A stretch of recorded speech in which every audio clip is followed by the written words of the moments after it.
θεωρώ ότι οπωσδήποτε πρέπει να γίνει θεσμός, καθώς η πολιτική του φαρμάκου, η πρόσβαση την οποία πρέπει να έχουν οι ασθενείς στις καινοτόμες θεραπείες, αλλά και το γεγονός ότι βρισκόμαστε σε έναν κόσμο ιδιαίτερα ανταγωνιστικό στην φαρμακευτική βιομηχανία και στις εξελίξεις που έχουμε για το φάρμακο, θεωρώ ότι πρέπει να γίνει θεσμός, ούτως ώστε και στην Ελλάδα να ενημερώνεται ο κόσμος και να έχουμε την καλύτερη επαφή με τις εξελίξεις και την καινοτομία στο φάρμακο.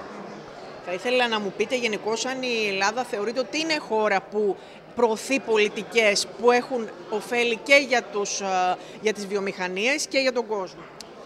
Δυστυχώς θεωρώ ότι πολλά πρέπει να γίνουν ακόμη και για να ενισχυθεί η φαρμακοβιομηχανία και για να φέρουμε επενδύσεις στην Ελλάδα, αλλά και για να έχουν οι ασθενείς πρόσβαση στην καινοτομία, στα καινοτόμα φάρμακα. Είμαστε στο μέσο όρο ή και κάτω από το μέσο όρο στην πρόσβαση που έχουμε στην καινοτομία στο φάρμακο, οπότε πρέπει να κάνει πολλά η πολιτεία, πρέπει να ενεργοποιήσουμε ξανά την κοινή κοινοβουλευτική επιτροπή για το φάρμακο. Δεν νοείται σε μια χώρα που έχουμε κοινοβουλευτικές επιτροπές για την οδική ασφάλεια να μην υπάρχει μια κοινοβουλευτική επιτροπή για το φάρμακο, ούτως ώστε να εξετάζουμε πώς μπορούμε να κάνουμε ευκολότερη την πρόσβαση στο φάρμακο και πώς μπορούμε να έχουμε και φθηνότερα φάρμακα, ενδεχομένως και με μια παραγωγή